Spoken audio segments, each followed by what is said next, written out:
it's tough when there's a movie that everybody is obsessed with, but you aren't. You go in, you're excited for it, all the hype has been building up, and then you watch it and there's nothing about the story that just hooks you personally. So at the end of the movie, you're sitting there and you're like, okay, I understand why everybody loved this.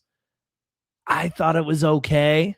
And that's exactly how I feel about the movie Obsession. Look, there's no doubt the cinematography is what impressed me the most about it. Their use of depth of field and the use of lighting to put Nikki as a silhouette in a lot of scenes that made her ever more creepy. Like she was absolutely terrifying throughout, like being in a dark house and just hearing her speak in the room, but you can't actually see her because she's just a silhouette because of the lighting. That is masterful work. And that's why we appreciate the smaller teams that don't get talked about. You know, they're not like the actors and the actresses and the directors. It's the people who go unnoticed. And the cinematography in this film was incredible. And that's not me knocking the performances of the leading stars as well. You have Michael Johnston, who played Bear, and then Inde Navarrette. I probably butchered her name. Everybody has been raving about this girl, and she has everything you could ask in a possible leading lady in Hollywood. And she might be the next Scream Queen if she keeps these types of performances up. She did fantastic as well. There's people saying she should be nominated for an Academy Award. Inde, I love you, girl. I wouldn't go that far. We've had and we're going to have a lot of performances this year that I think are above hers. But no, they did an incredible job. And the story of Obsession it's kind of a mirror to today's dating culture. You find a girl, you know, guys a lot of times will get obsessed with this girl, not to that extent, but it's a parody of it in a way. And the story has a lot of underlying meaning as well. And I mean, everything about this movie, and I do apologize if you guys hear my voice, you can tell that I am not feeling the best, but I wanted to get this video out while the movie was still hot. And so you guys could hear my reactions on it and you can reply as well in the comments. This movie has everything that I usually rip horror movies on, like everything about horror films that I don't enjoy. This movie corrects them. I mean, good acting, a good in-depth story. My biggest complaint about horror films is a lot of times the story is so baseline and so bland. I don't know if that's the right word. And it's predictable. And this one's not predictable. It's not bland. I can't even talk. It's not boring. There's a lot of in-depth moments. There's deeper meanings. It's a deep story that you could tell they actually did their research on. And every single plot hole that you think was going to play out, they filled. They answered it. And the movie wraps up in a surprising way as well. I could see that's where we were going, but there's a unique twist at the end, which my friend Rodney, who I went and saw it with, he didn't even see. He didn't even see this twist happen.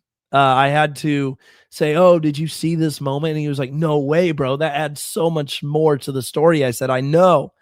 Where my complaints come in is the pacing fell off. Being someone who criticizes movies, I do look for everything. And the pacing, it felt rushed, especially at the beginning, but a little slow at the same time. And before you go, that makes no sense. Let me explain it to you. I wanted to spend more time on Nikki battling from within.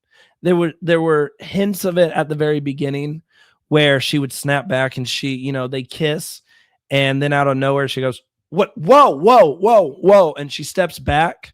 And then a split second later, she's like popping back up and she's like, "I'm sorry. That was a panic attack. That was a panic attack." I wanted to see more of that. I don't want to spoil the movie at all, but there's a moment that he calls Bear calls the company and says, "Hey, I want to undo this. Is she even Nikki?"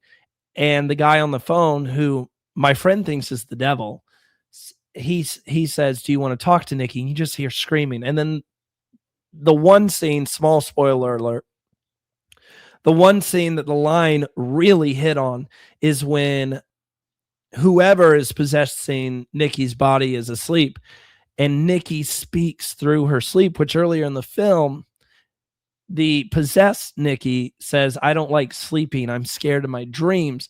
And it seems like this is the only time that the real Nikki could come out, is when she's asleep. And Bear's trying to escape, and you hear Nikki say, "Just kill me." And my favorite line of the movie, and a great line for the overall scene, is Bear saying, "Why is it so hard to be with me?" And Nikki going, "I've never been with you, Bear." That's her saying, "This is, even through all this has not been me. It is a completely different being just in my body." And that puts so much more meaning to the film. So like it's excellent. It's so well written. And I understand why everyone likes it. For me, it kind of drags on in the middle. And I wanted to focus more on Nikki's struggle being held within. I would have loved to see her flip back and forth more, kind of like a oh, what's the word I'm looking for? Kind of, just flipping from one personality to the other. I would have loved to see her be her normal self for a day and then flips back to possession at first. And eventually I think the possession should take over to where it's completely not Nikki anymore. I just don't think we spent enough time on that. I wanted to see Chloe's relationship with Bear a little bit more as well than we did. I think overall that's my biggest complaint, is for me, it just fell flat. It didn't live up to the expectations. And maybe that goes into the overall ranking that I gave it. It didn't live up to those expectations that everybody else was putting on it. It has a 90, or last time I checked, 97% on Rotten Tomatoes. It is the highest rated horror movie so far of 2026. So I went in expecting this to blow me out of my seat, and it just didn't. And I was waiting and waiting and waiting and waiting for something to hook me, and it just didn't. So at the end, me and my friend look over at each other, and I'm usually the one who asks, "What did you think?" He's like, "Man, that messed up my mind. What did you think?" And I was like, "It was good. It was a good movie. It's not one that I'm like, oh my gosh, I got to watch again." When a movie really hooks me and gets me interested, I'm like, I have to watch that again. So overall, I definitely recommend going to see it. And I understand why everybody is loving it. Also, another thing that I rip on horror movies about, predictable jump scares. There are some jump scares in this one. The girls next to me absolutely flew out of their seats on one. It got me a couple times. And then in today's horror genre, a lot of times you can see the jump scare coming up. You couldn't on this one. And there was one death in particular that was so gruesome.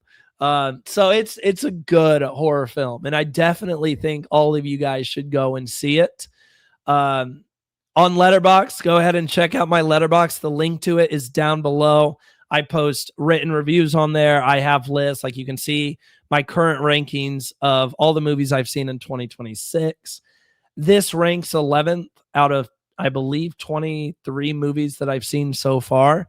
I gave it a 3.5 out of 5, which is still a very respectable, above average movie score.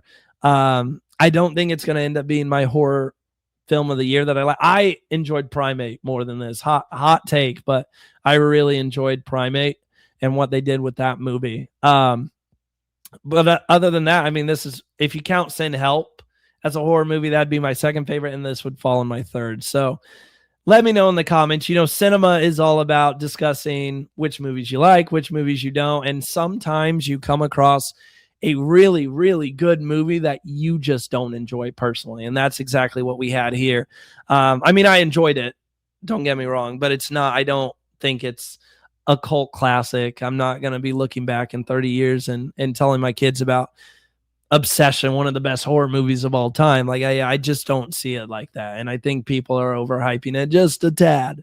But I love seeing people go to the theaters and having so much fun going to the theater. So I'm not going to complain about it at all. But thank you guys so much for checking out my review. Again, I apologize for being sick here. I just wanted to get this video out. Make sure you hit that like button, subscribe to the channel. I'm trying to grow this page up. I'm trying to have fun talking movies with you guys. Let me know in the comments what you guys thought. If you disagree with me, I want to hear all of it.